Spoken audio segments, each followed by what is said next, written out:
Srividya?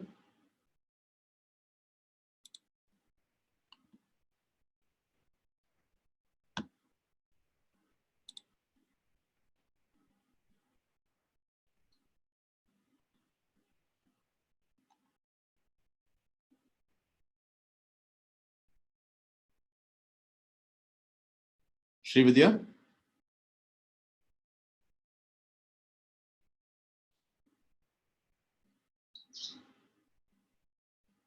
Srividya?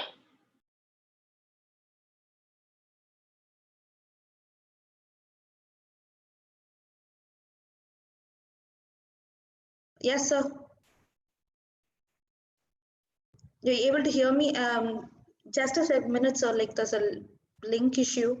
I'm just sorting it out.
Let me know once this is sorted, so we can go live, or I can start talking.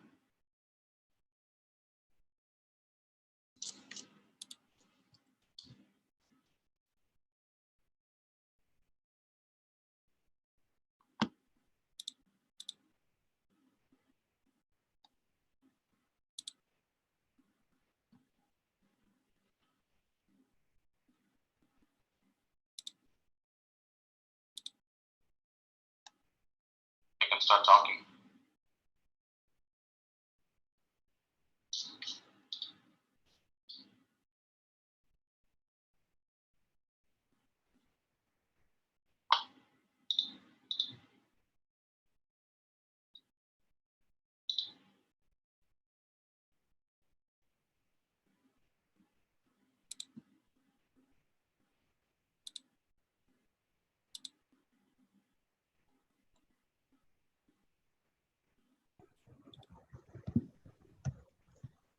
Yes, sir. There was a link issue, like it was not getting streamed, so I've changed it now. Okay.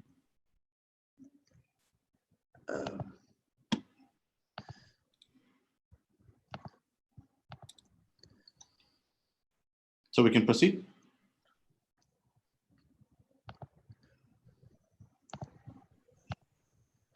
We are am now live on YouTube, sir. Okay. I think we may have to change the link that we had previously created, because the one that says day 2, I think that one is probably still not working. I think we may want to delete that. Which one, sir?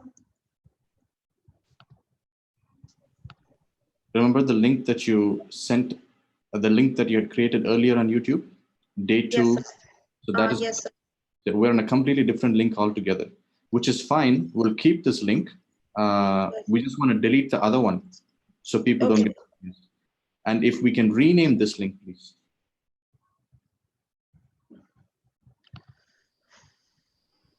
But I am going to go ahead and start, because I think already there are 15 people that are watching. Yes, sir. So as you do that, I'm going to go ahead and start. Yes, sir. Okay.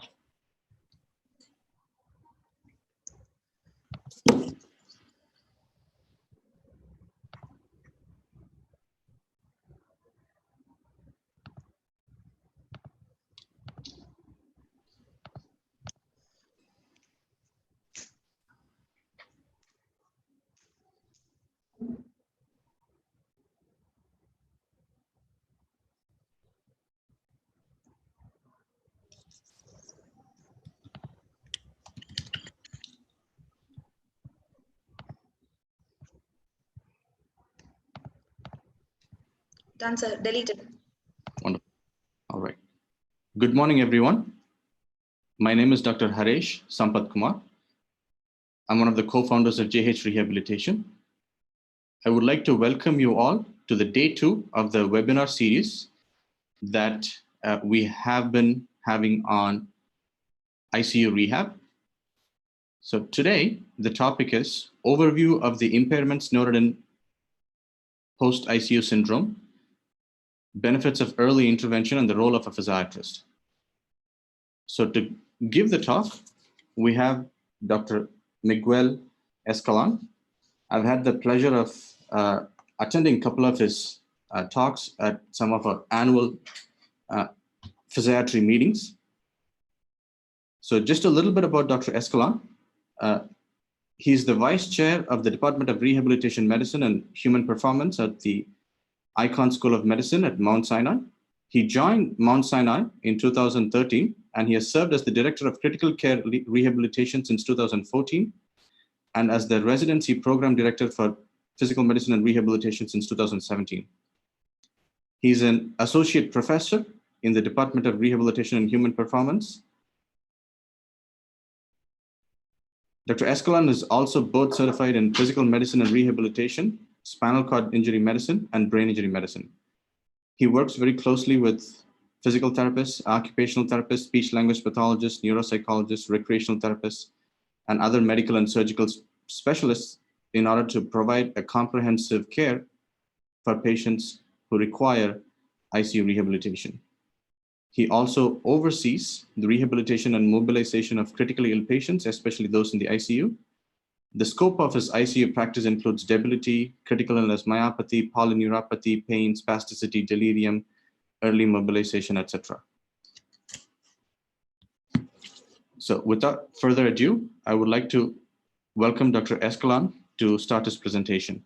I just wanted to mention something very quickly. After his presentation, we'll take the questions. You can ask your questions in the YouTube chat that is on the right-hand side of your screen.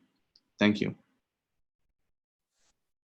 Good morning, everyone. Thank you for that introduction. I'm going to try and share my screen. Okay, that should be working. So can I get a thumbs up, Haresh, if it's working? Do you see my screen? Give me one. Yes, it is. It's working. Yes, it's perfect. Perfect. Okay, so I'll be talking today a bit about some different things, mostly around post-intensive care syndrome, early mobilization, and kind of what we know about COVID-19. A lot of it's anecdotal. If unless something's changed in the last 24 hours, there's really zero data on rehabilitation in COVID-19. Every article that you will see is pretty much expert opinion. So we'll kind of talk about what we know in bits and pieces here. I have no disclosures. So we'll talk about very briefly, what is PICS, some numbers about COVID-19 and our experience, talk about why we care about early mobilization in relation to PICS, just a couple of slides on some outcome tools and outcomes at Mount Sinai for early mobilization, and then loop back around to COVID-19 and how those patients may be different than other patients that we've seen before in intensive care units or that developed PICS and ultimately came to our rehabilitation floors. So PICS speaks to a constellation of symptoms, basically. The typical patient that develops PICS is someone that's had an extended intensive care unit stay, that's developed ICU-associated weakness, which we'll define in a bit, and that has long-term deficits. Most of these deficits involve physical, but a big part of PICS is also psychiatric or cognitive.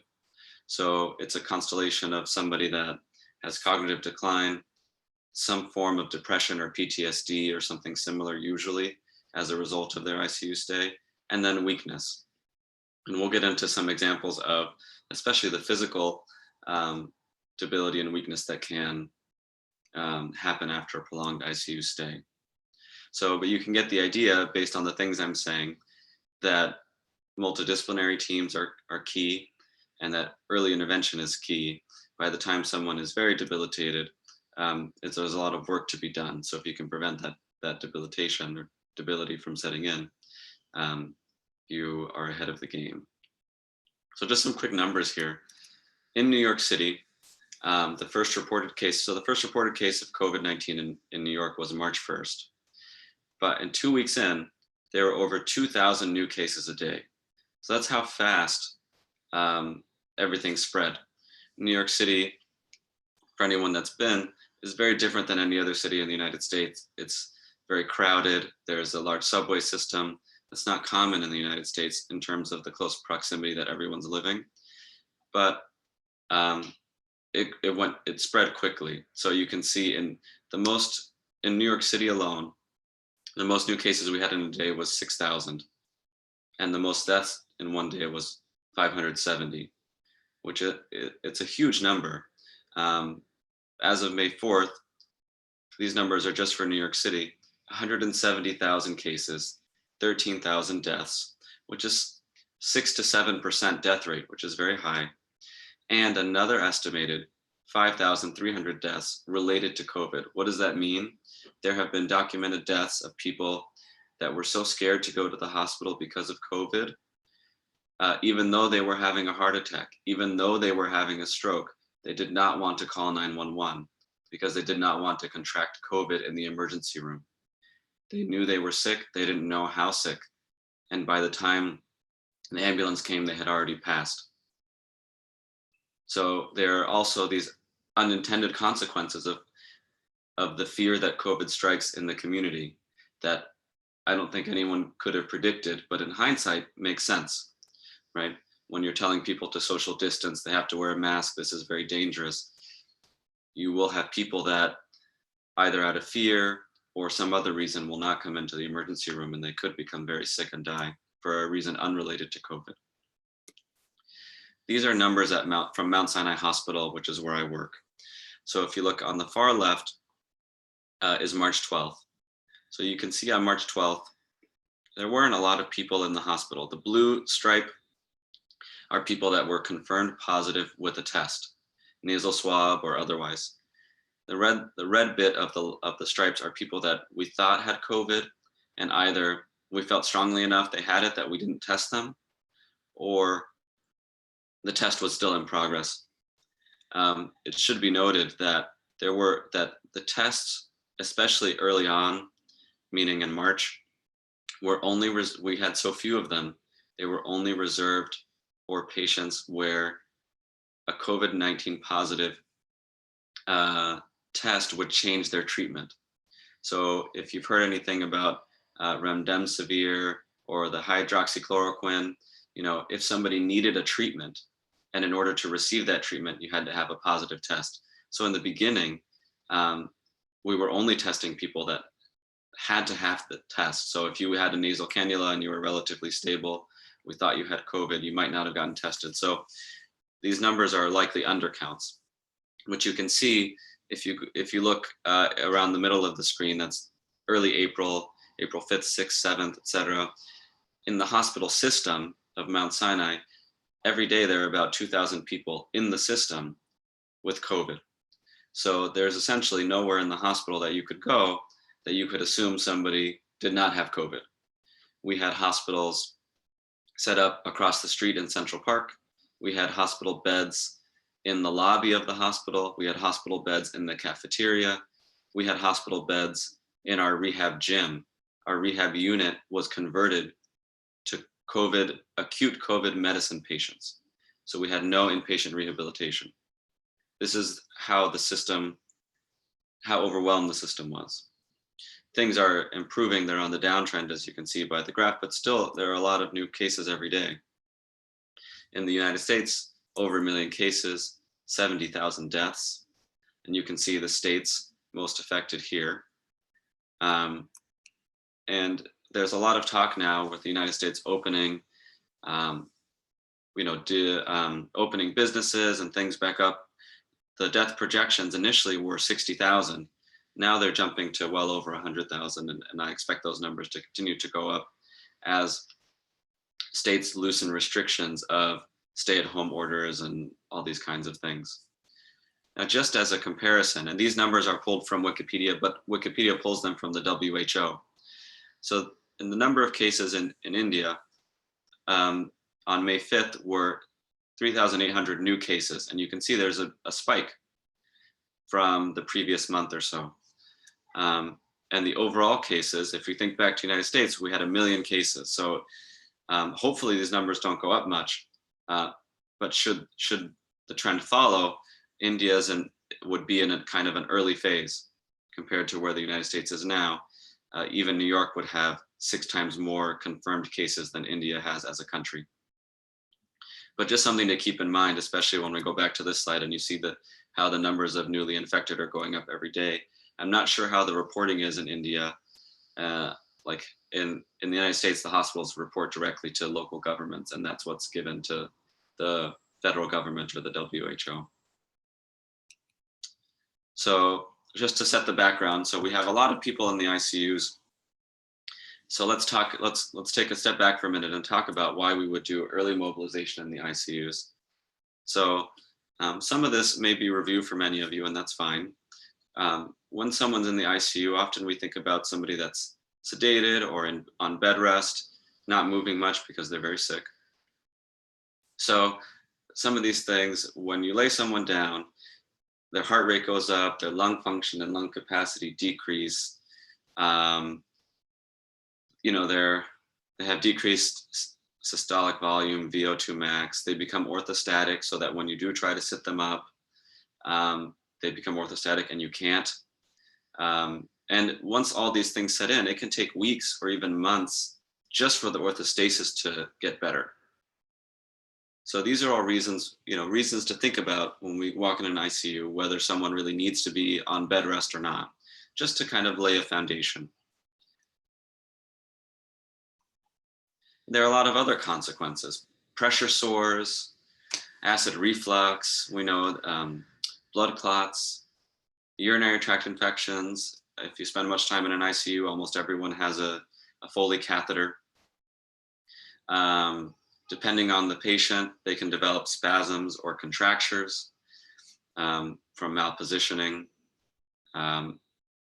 depression, insomnia, all these things that can happen in an ICU that have been documented.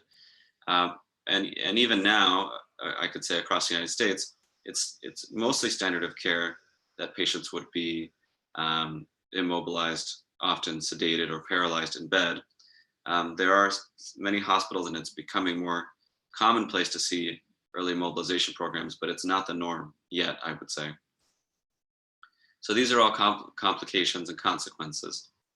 Let's look at this study, which is unbelievably 17 years old now, but it's a study of 109 patients with acute respiratory distress syndrome. There's no intervention here.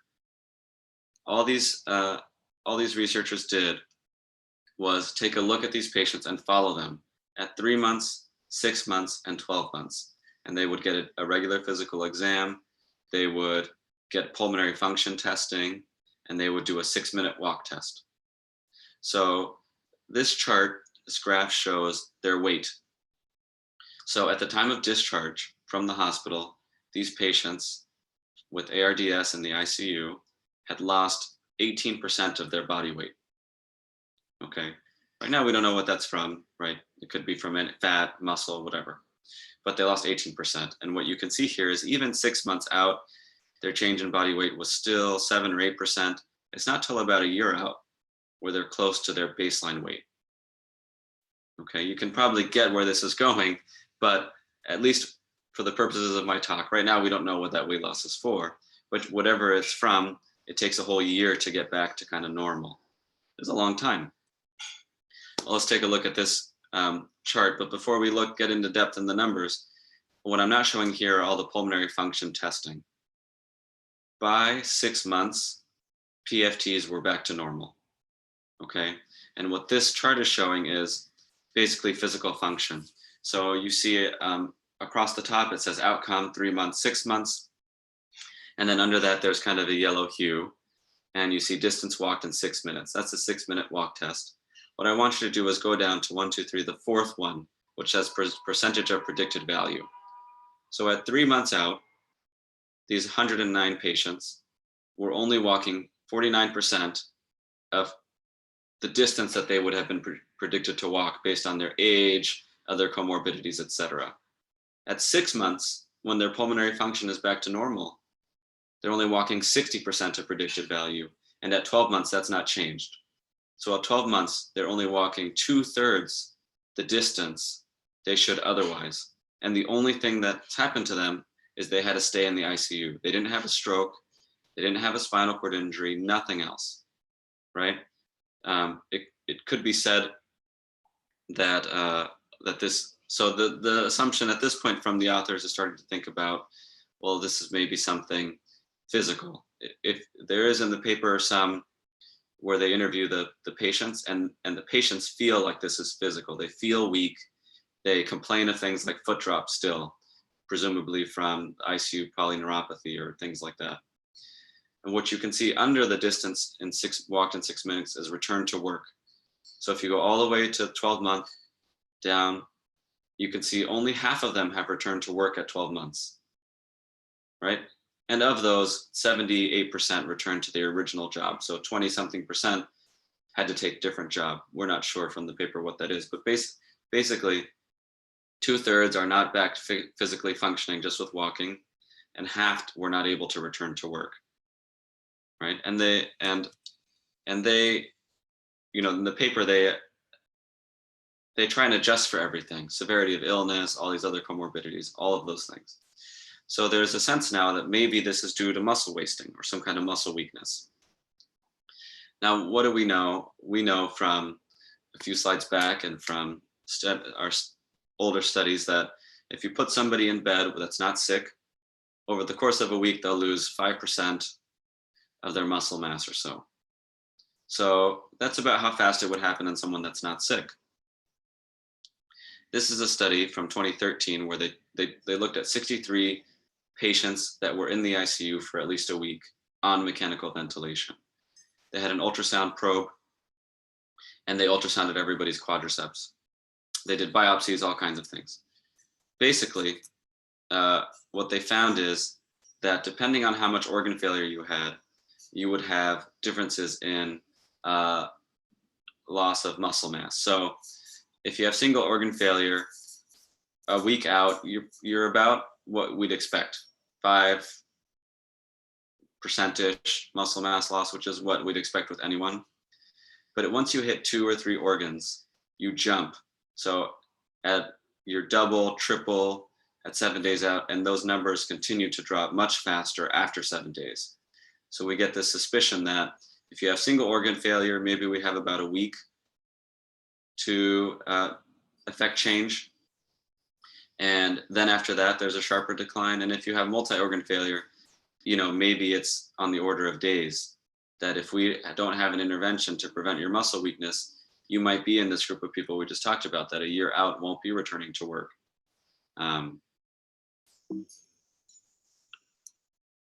So this is a study about ICU-associated weakness. So to define ICU-associated weakness, it is based on the strength scale of 1 to 5, 5 being normal strength, right? And 4 being not normal, but strength where you can provide resistance. A 3 is just anti-gravity strength. So the definition of ICU-associated weakness is if you have a score of 3 or lower, meaning you could have anti-gravity strength and still be termed ICU and still be diagnosed with ICU-associated weakness. You just need to have that in 3 muscles in the combination of your 2 arms and 3 more muscles in the combination of your 2 legs. So it's a broad definition. A lot of people could be defined by it. And that's it. That's the definition of ICU-associated weakness. So basically what they did was they followed these people for 2 years. And they said, well, let's just see what happens. Again, these are like ARDS or pneumonia, long stay ICU vented patients, traditional MICU, medical ICU patients. So what we see here is a few charts. And the black line is people that were in the ICU that did not develop ICU-associated weakness. And the dotted line are people that did. So the top left is hand grip strength. So, and the top right is physical function, which is the SF-36 is a self-reported tool. The bottom left is maximum inspiratory pressure, a form of pulmonary testing. And the bottom right is 6-minute walk test. So what is striking here to me is not that there's a difference, but that the difference persists for 2 years. And that's just when they stop the study. There's not really much of a trend to say like at 27 months, they'll be back to normal. So a couple slides back, we talked about things not being back to normal for a year. Now we're talking about maybe things not being back to normal for 2 years, right? And this is just because the study was that long, but it's something to really think about. You might say, well, this person's lifting their arm, they're okay, right? But if that strength is a 3, they're at extreme, it's not guaranteed, but they're at extreme risk of having a prolonged, protracted course, right? Also to keep in mind, there's no intervention here. This is just what would happen if you sent them home and you didn't do any therapy or anything else. This slide is here just to say all the variables that they factored in, the only modifiable variable, age was 1, right? The older you were, the more likely you were to have these deficits. But apart from age, the only modifiable risk factor was days on bed rest. So the longer you were on bed rest, the more likely you were to be in that dotted line.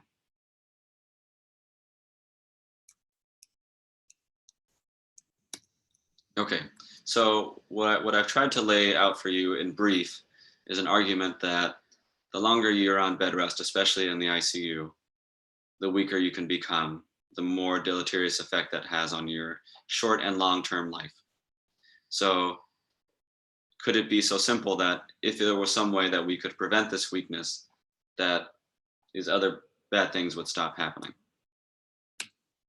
So we're going to, in brief, kind of look at some benefits of early mobilization. There are many, many studies, and many more now than what I'm going to present. But just to give an example, the big thing that a lot of people talk about with early mobilization is decreased length of stay. And so there are many studies. This is one study, 330 patients, decreased length of stay in the MICU and in the overall hospital stay. You can see those were significant. Lower cost per patient. This depends on how your hospital system works, the country you're in, all that stuff. But overall decreased length of stay, so it could be expected. Less use of resources. What can I say? And then you're freeing up that bed to be filled by someone else that would really need it. Here's one where there's an intervention, and the only intervention here is physical and occupational therapy. So basically everything else was the same. And what you can see is it's about 100 patients. The pink or pinkish, orangish line are those people that got physical therapy, and the blue line are those people that didn't. Right? So these are the same patients we've been talking about, patients in the medical ICU. And you can see basically, if you read across the bottom, there's transferring from bed to chair, using the toilet, eating, bathing, dressing, grooming, walking, right? So of the people that got PT and OT, somewhere between 60 and 70% were doing all those things. Now I want to say that's way better than the 40 to 50% that were doing the other things, but it's still not great. You know, that still means 60 to 70% of people were not eating on their own, right? Or not dressing themselves, or using the toilet on their own, right? But let's say using the toilet, let's say that looks like 67, 68%. Without PT and OT, 45% are able to use the toilet when they go home, right? So, I mean, this argues strongly for early mobilization, right? This is all done in the ICU, all the early mobilization. It's way better. Is it perfect? No, it's not going to lead you to 100%, but certainly it's much better to discharge 70-ish% of your patients doing things than 50%. This is a study so we've been looking at studies kind of from similar groups. This is a study from 3 separate medical centers across the US, one in Iowa, one in California, one in Maryland. They all were able to do their own mobilization protocol. It was not standardized. And they all saw the same thing: decreased length of stay, improved function, etc. And from the same three institutions in the financial modeling, all saw cost savings for the reasons that I mentioned, the decreased length of stay, and they were also able to free up beds to fill on the back end. Safety is always a question. You say, well, is it safe to mobilize these people in the ICU? They are insanely sick. And that's why they're in an intensive care unit. Well, there are lots of studies, again, lots and lots of studies on this. These are just 2. So most of these studies are in the medical ICU. You can see the top one is very large. It's 1,400 sessions of physical therapy, 100 patients, 100. So those are sessions versus number of patients. So 1,500 sessions on 100 patients that were all ventilated at least 4 days. The adverse events were rare, occurring in only 14 of these 1,449 events. So less than 1%, right? And again, these aren't necessarily major. I think there was only one major event, which was a desaturation below 80. So in the 1,449 activities, only one major event. The other events were rare, maybe mild desaturations, or an IV got pulled out or something like that. The other one I put here, it's many less patients, but it's in a cardiac ICU. There's not a lot of research in other ICUs when you compare to the number in MICU, but relatively everything that's out there says everything's safe.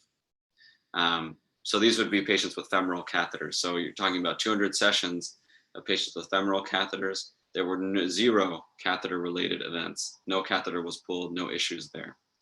So a lot of times if you are someone that is able to go into the ICUs and you want to advocate for early mobilization, the most pushback you get is around safety. And so there are a lot of studies out there to allow you to say, when done correctly, this is safe. We're not going to go into this a ton, but there's a lot of literature, and this is a hot topic now in the United Kingdom, especially, on the psychiatric effects of prolonged intubation, ICU stay. And this paper shows outcomes up to 6 years out. Psychologic, persistent PTSD, depression, things like that.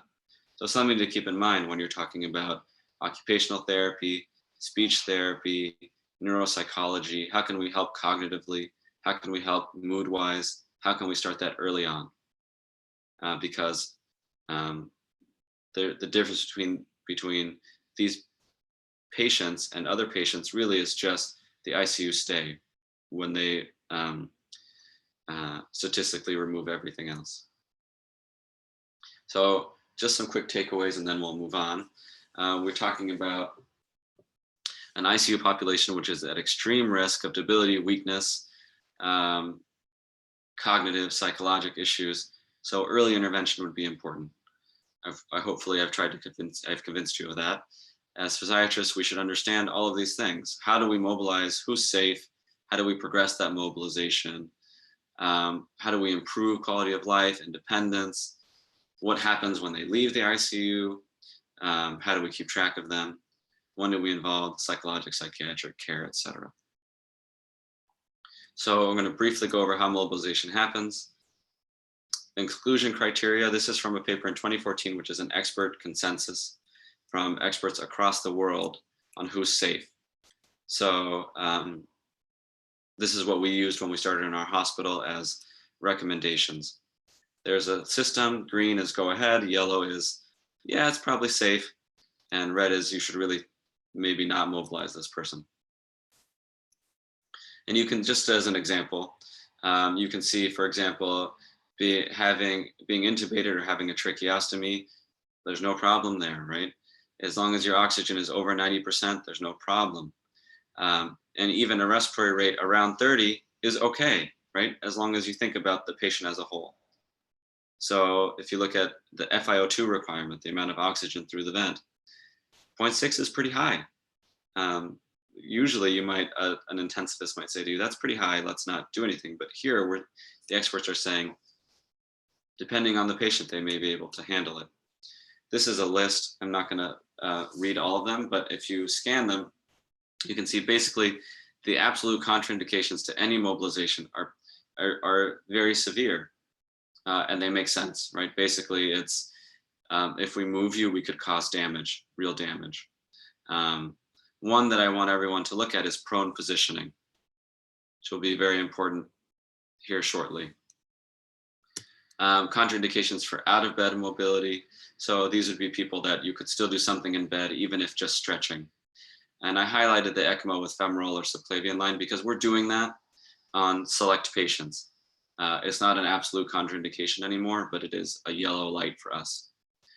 And so you can see again, though, if you have a ventricular rate of greater than 150, you know, you might, somebody might say, well, we're not touching that person, but the experts are saying, you can do things in bed. It may not be more than just stretching or range of motion or some simple exercises, but you could try.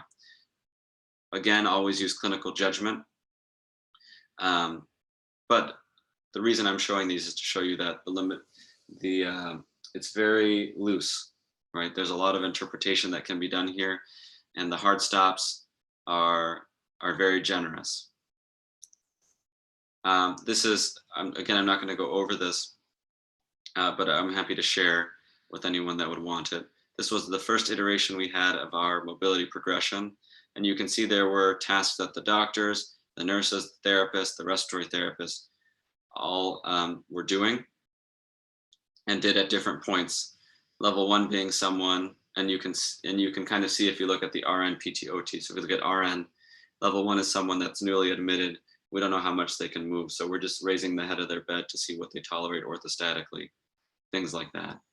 And so you can see what you see as a shift from RN-led mobilization to therapist-led mobilization. So the early mobility what are these persons' orthostatics? Do their range of motion if they're on bed rest?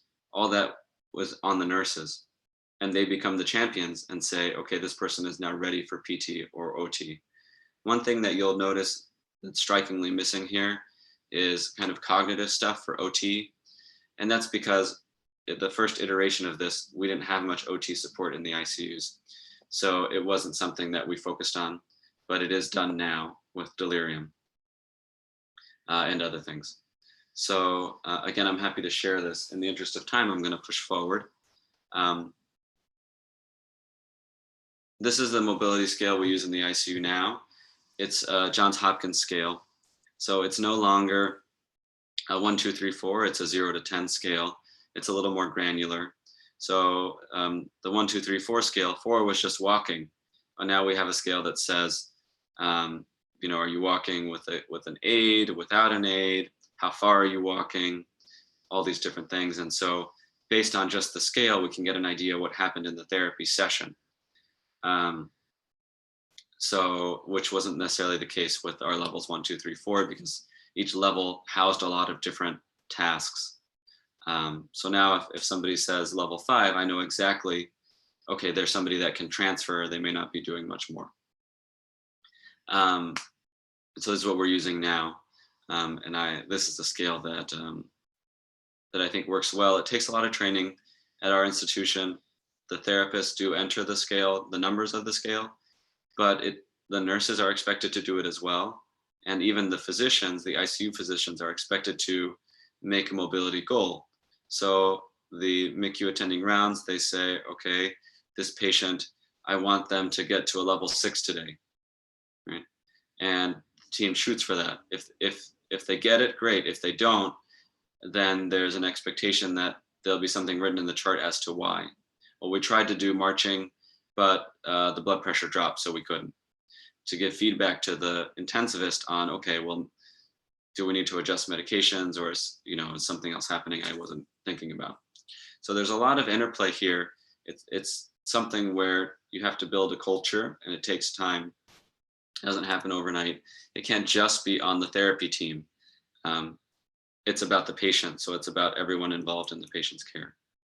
And again, the argument is to think back to the beginning of the talk, all these effects that can last years if we don't try and mobilize someone.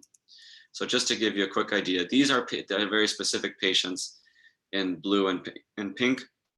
These are patients that were intubated. At least either they had a tracheostomy done, which the average at Mount Sinai during these years was between 7 to 10 days, or they were on mechanical ventilation at least 4 full days at minimum with intubated. So this is not somebody that comes in, is intubated one day and leaves. So what you see, the only intervention here is the therapy, the start of PT and OT in the ICUs. And you can see it's not perfect. Not every ICU went down.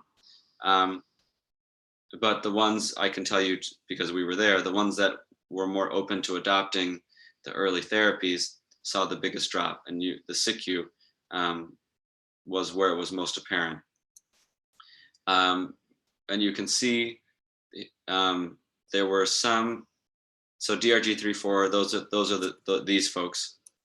And then just to show, people ventilated less than 96 hours, there was no change.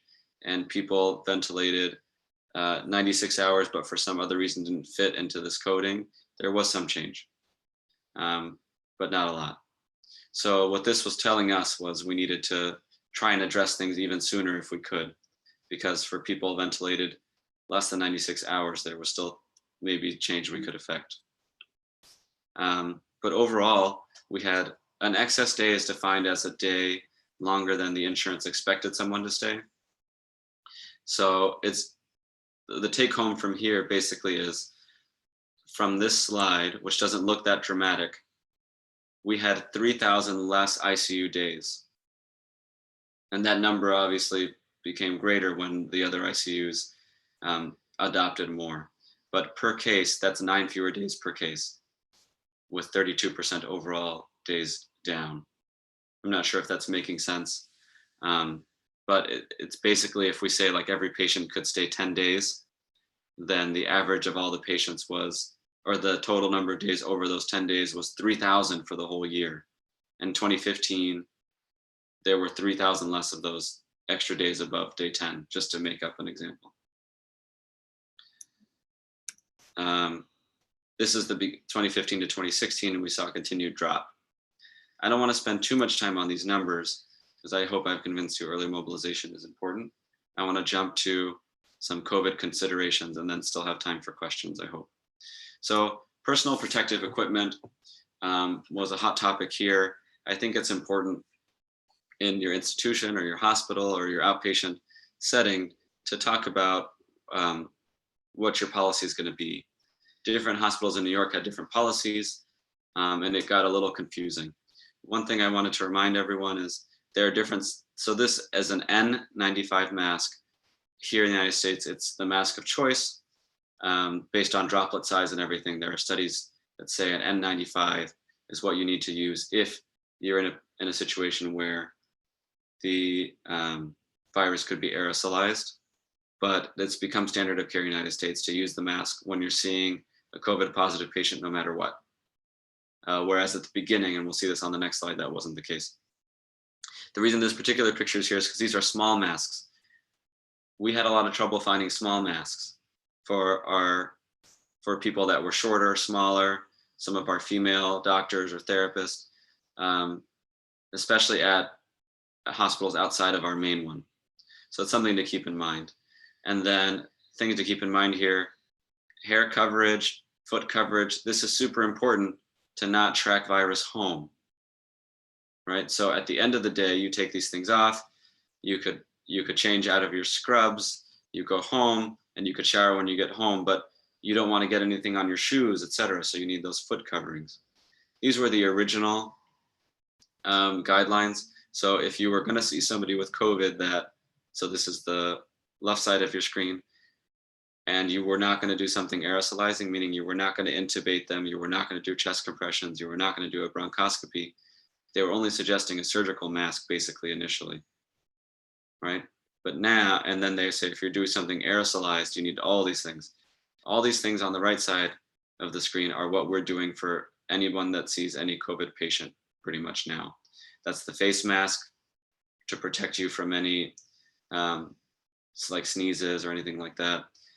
The N95 mask, gloves, and honestly, our physicians, will have a glove and then double glove when they go in the room, a full cover suit, and then the booty covers, the shoe covers that we saw before.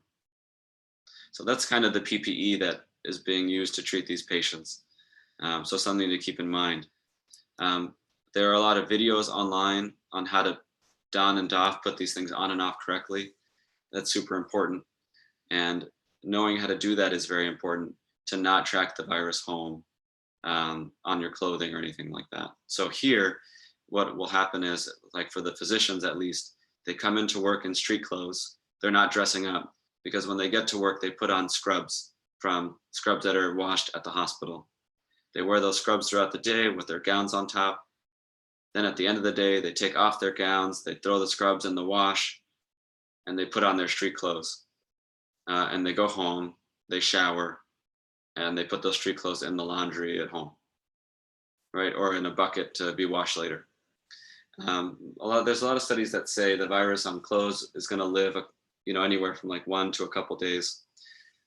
Depending on how hot and humid it is, it might only live a couple hours.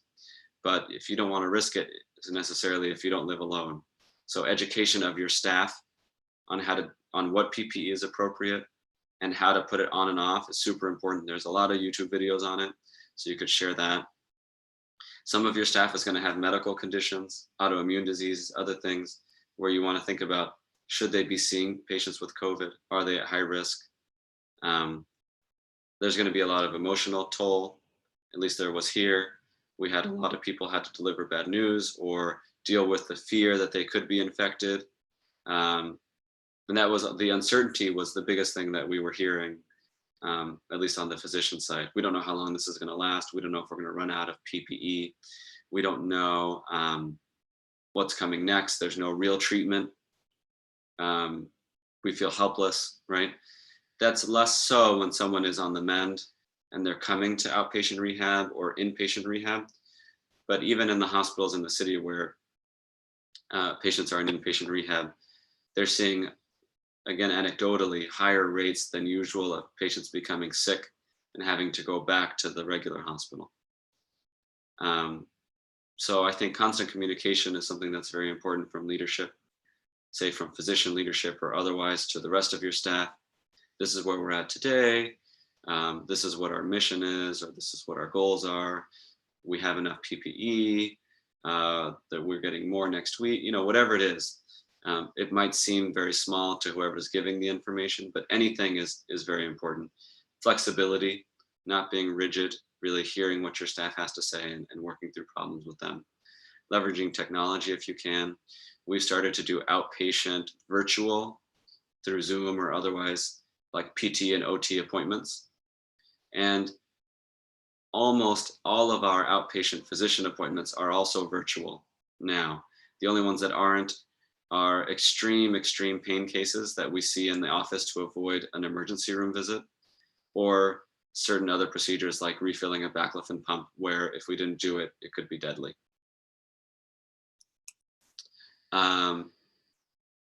We talked about some of this.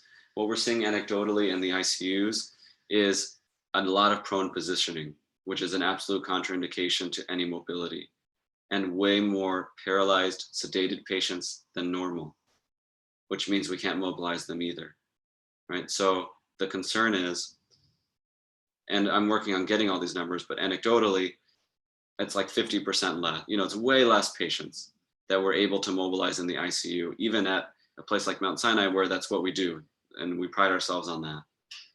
And so our concern is, and we're starting to see it, is that we're going to have a lot of increased ICU-associated weakness. That's clear that we have it, and a lot of PICS. And so we're going to have a lot of post-acute care needs, acute inpatient rehab or outpatient rehab, neuropsych, outpatient PT, all these things. And are we prepared for the flood of patients that are going to need our services? I don't know. We're thinking about how to operationalize that. Virtual visits are part of that. Maybe group therapy virtually. How about the need for wheelchairs, all these things? A lot of our patients are getting discharged to nursing homes or other places just because they have to make room in the hospital for newly admitted COVID patients. How do we keep track of these people? They may be too weak today to do acute inpatient rehab or even outpatient rehab, but what about a month or two from now? They may be a little stronger from getting a little bit of therapy in the nursing home or subacute rehab. We don't want them to be a person that lasts 2 or 6 years without going home or back to work, when maybe they could with some intervention. So we're trying to figure out how to track these people. There's some medical things to consider, right? If you think back to one of those early slides, what are the risks of immobilization, DVTs, etc. Other ways to think about how we could help these patients besides just mobilization, cognition, psych, all these things that we talked about. So basically, the biggest thing we're seeing so far from COVID is they're harder to mobilize in the ICU because of their medical needs in the ICU. They're paralyzed and they're prone. This is an article that came out. It's a case series, basically. It's like a letter to the editor, but there were 5 patients. In this article, talks about 5 patients whose presenting symptom of COVID-19 was a stroke, and they were all under the age of 50. There's something on the news yesterday I was watching where they're thinking now kids are presenting differently. So they weren't testing them from COVID and they're presenting differently. I've seen reports of cats, dogs being infected. So it's not, I think I put this in here to say there's no single presentation of COVID-19. So your suspicion should be high. And that's important when you think about PPE, testing, keeping yourself and your staff safe. So what do you need for your rehab unit? What should your admission criteria be? Well, what can your unit handle? Do you have oxygen, ability to do nasal cannula, things like that? So I would say, these patients are going to be on, or you're going to get asked if you can take a patient on non-rebreather mask, on BiPAP at night, on nasal cannula. So there's no right or wrong there. The question is, what can you handle in your facility, and what can the patient handle? You may have a patient on a mask that's walking 50 feet. You may have a patient on a nasal cannula that can't get out of bed. So I think it's easy to get lost here and say, well, this patient's not appropriate because of X, Y, Z, but we can't lose the perspective we've always had as rehab professionals to say, can this patient tolerate it? Should we give them a chance? What's their age? All these things. What's their pre-morbid functioning? That's all important, but we have to be practical with what we can provide in our facilities. So staffing is important. You may need more nurses than usual if you're taking more patients on oxygen than usual, right? More equipment, the PPE, oxygen tanks for the gym. And if you have more than one unit or area where you keep patients, and you say want to make one unit for COVID patients and one unit for non-COVID patients, how do you keep the units from mingling? You can't have you know, there are different ways to think about it. One way is if you're using appropriate PPE and they have two separate gyms, therapists can go between patients. Another way to think about it is you have to keep it completely separate. Yeah, one doctor can't see a COVID patient, then a non-COVID patient, or vice versa. The truth is most things are somewhere in between. You know, a doctor may round on the non-COVID patients first and then the COVID patients.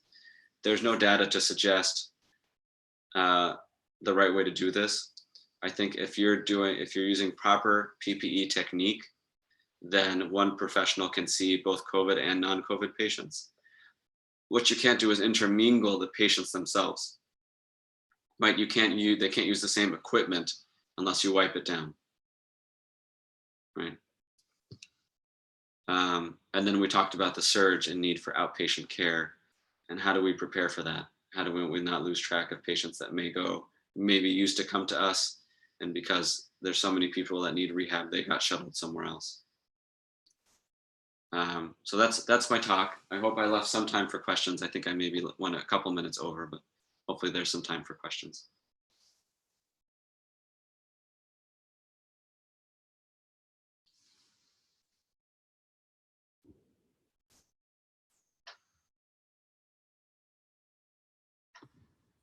I think you may be muted. I can't hear you.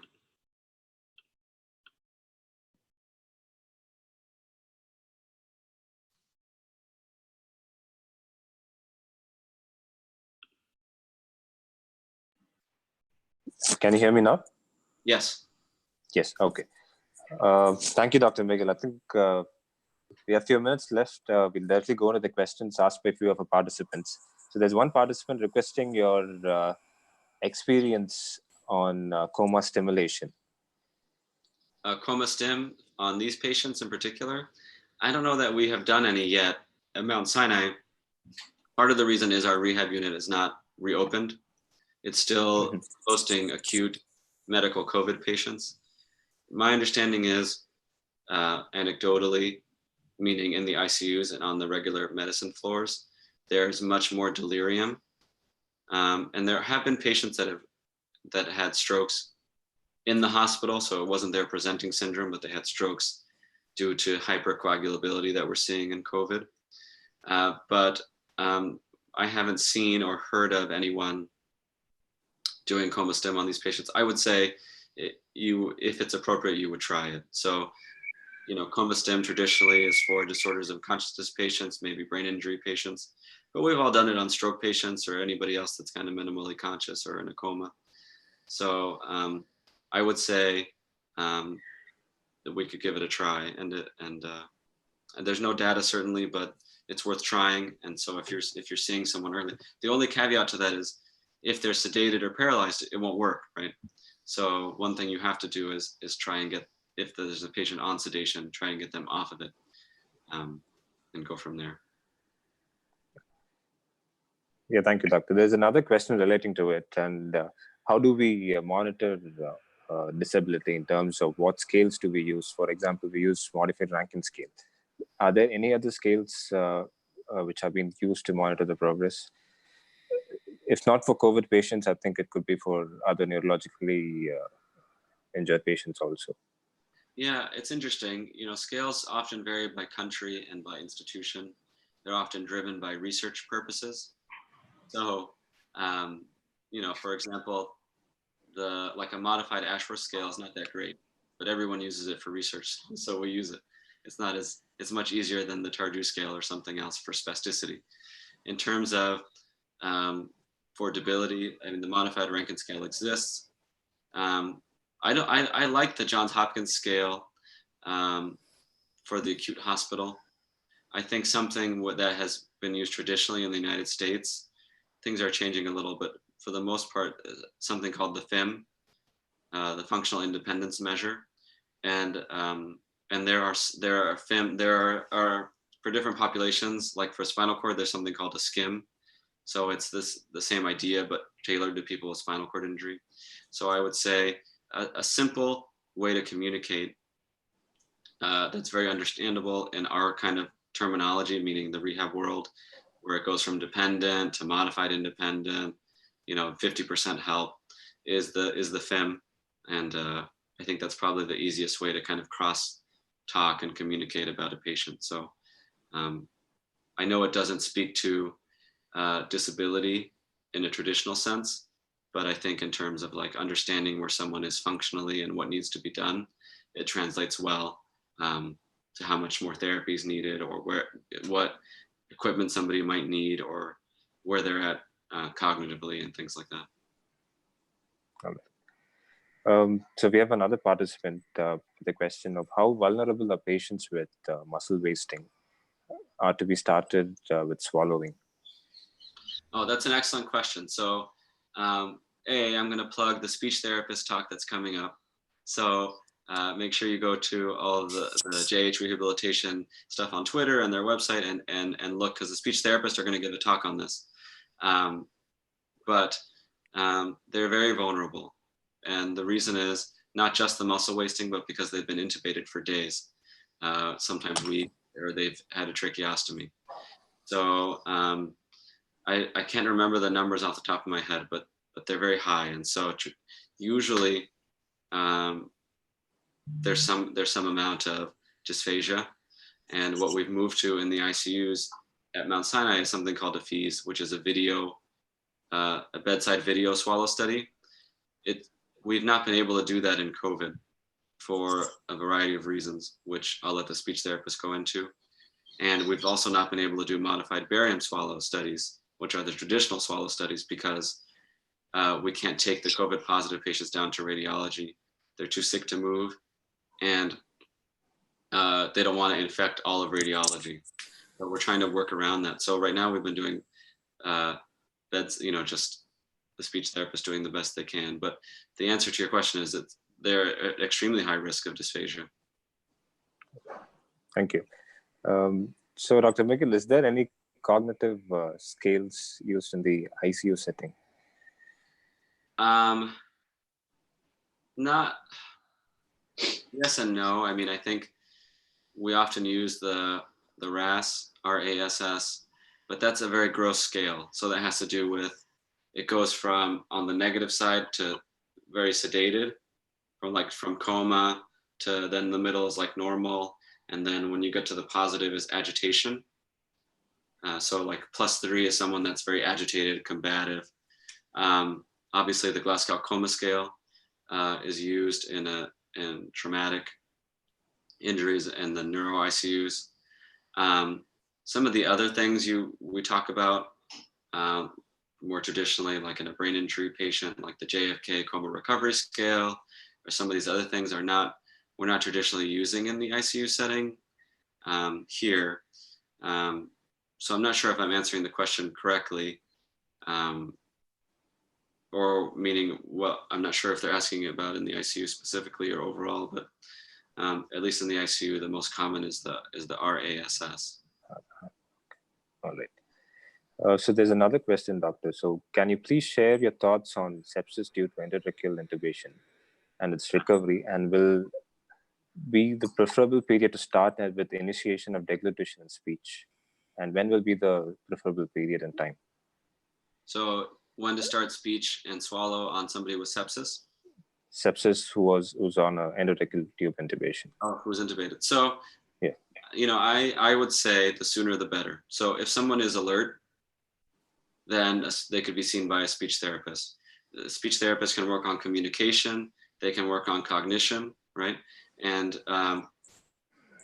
based on an initial kind of exam, they could think about whether someone is ready to swallow. We don't feed people that are intubated by mouth. We help them maybe brush their teeth, things like that. But we wait usually until they have a tracheostomy or they're extubated to do true swallow studies. Just because with the endotracheal tube in, there's a high risk of the food following that. You can't kind of close off the vocal cords in the same way to keep from aspirating when you're intubated. So we either wait for extubation or for the trach, but that doesn't stop the speech therapist, if you have enough of them, from going in early to assess and help communicate. learning how to communicate with a patient can help so much, because sometimes people get paralyzed or sedated because they're agitated, when if they could just communicate, they could say, I'm in pain, or can you turn me, or turn on the TV. And because they can't communicate, they look agitated, they get sedated, and then they get in this cycle and they become weak. All right. So one final question, doctor. So what is your thoughts about nutrition? You had mentioned about wasting. Few days of ICU stay cause a lot of wasting. So how do you, what is your take on nutrition? My take on nutrition is it's vitally important. So, and this is a very oversimplified way of thinking about it, but we all need a basal amount of calories to survive, right? So you have to eat to live. If you're exercising, you need more, right? Unless you want to lose weight. The same is true if you're sick. So if we take an example of someone with like a pressure injury, a bed sore, what they eat will go first to the bed sore. So basically you think about your body will go to try and heal that. If you're also sick, like you have a UTI or septic, then maybe there's extra caloric burden on your body. And then the final amount is what goes to kind of your basal needs, which would be maintaining the muscles and stuff like that. So most people in the ICU, if they're not given proper nutrition, will burn muscle. And that's part of the reason that they burn faster. I think within a day, unless there's some like really crazy reason, there should be a nasal gastric tube down. They should be getting fed. If it looks like there's going to be a long intubation, they should get a PEG tube, a stomach tube, percutaneously through the skin. And that's one of the most important things that you can do. I mean, I like to be practical. This isn't necessarily in a study, but think about not eating for a few days. Would you be cranky? Would you be grumpy? Would you be able to focus? Right? Would you feel tired and weak? All those things are true, and you're not in an ICU and you're not sick. So when you add the confusion that can come from the medications, from being in a hospital, from not knowing when is day or night because the lights are always on, the not eating adds to all of that. So it's essential. All right. So if you're not taking your time, just one last question by another participant. So what measures what measures to take and manage patients with delirium in the ICU as a rehab physician? Oh, good. This is a good one. So I think the most important thing that we can do for delirium in the ICU is what I've been hinting at, which is turn the sedation off, right? And so what I didn't go into in the talk today are all the articles there are on how early mobilization decreases sedation, and how you have to kind of work together to decrease sedation, because it's easy to sedate someone, work the vent, and leave. It's hard to have someone be awake and have to watch them all the time. So I think over time, the culture has been to sedate patients. So number one is the medications. Educate, try and get less sedation. Number two is the communication, right? And number three, if you can, is environmental. Get the ICU to turn off the lights, in the rooms at night, or try and find quiet times. We've instituted quiet times in the ICUs, a couple hours overnight or during the day, where the teams are not being loud. They try to silence the alarms as much as possible, give people a break. And then there are other things, like addressing pain, addressing things that may not be at the forefront of someone else's mind. Just to give an example, I saw a patient, it's been about a year, but this is one I'll never forget. She was getting IV Dilaudid every 2 hours and was woozy, out of it, couldn't walk. I went to examine her. She had plantar fasciitis. We treated the plantar fasciitis. In 2 days, she was off the Dilaudid, walking 400 feet, and went home. So when you say, what can a physiatrist or even a therapist do in the ICU for delirium? There's a lot. And sometimes it's just going to see the patient, having an open mind, listening to the patient and doing an exam. Sometimes it's that simple. I just have an extension of the question. So basically, if I were to think of the answer, you basically want to find out what are the reversible causes, right? That's basically what I think one of the things that you, at least you implicitly had mentioned. How about some of the non-reversible causes where there has already been damage that has been done either because of severe sepsis, decreased oxygenation because of severe respiratory failure.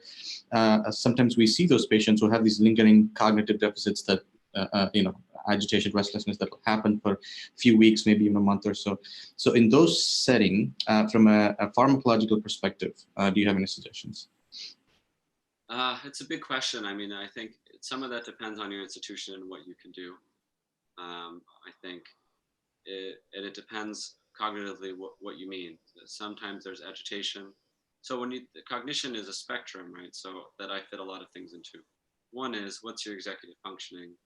Are you amnestic, or can you not do math, right? So is this an attention issue? Is it an executive functioning issue? Is it a sleep issue? Is it a pain issue, etc.? So I kind of think of, it's going to sound bad, but usually before I start any medication, I think of my patient as a baby. And I say, what does a baby need to not be upset, right? Because if I have a cognitive deficit, say I had a stroke, anything that would bother somebody else is going to be magnified in myself. So I sprain my ankle, it's throbbing. It may be hard for me to concentrate at work. I sprain my ankle, I have a stroke, I may not be able to concentrate on anything. So I try to think of the patients that way. And before I start a medication, I try and make sure that they're getting proper nutrition, proper sleep, their pain is controlled. If they can't communicate often, as long as there's no contraindication, I'll start around the clock Tylenol. Things like that. They're pooping okay, they're not constipated, all those kinds of things. And so I try to anticipate those needs as much as I can, reinforcing, having a one-to-one if needed, somebody there with the patient. They're very amnestic to just like every couple hours, remind them where they are, tell them they're safe. If all that's done and there's still issues, then for agitation, my go-to medications would be either Depakote or Seroquel. I would, whenever possible, avoid benzodiazepines, and I would always, unless I've never had to do it, but it'd have to be a very extreme situation, always avoid Haldol, which is not always avoided in the ICUs, but at least on my rehab unit, I've never used it. And then for cognition, attention, these kinds of things, I would think amantadine, Ritalin are the most common meds. We've used other things, SSRIs, we've used Ambien, different things that there are like smaller case studies on, but the only medication with any actual data behind it is the amantadine, and that's for the cognition. All right. I think we do have more questions, but what we'll do, we don't want to take up too much of your time. What we can do is we can have them send those questions to us, and then perhaps we'll forward it to you in one email, and then maybe you can answer those questions at your leisure time. Okay. Thank you, Dr. McGill. Yeah, thank you, everyone. It was a pleasure to have you. Yeah.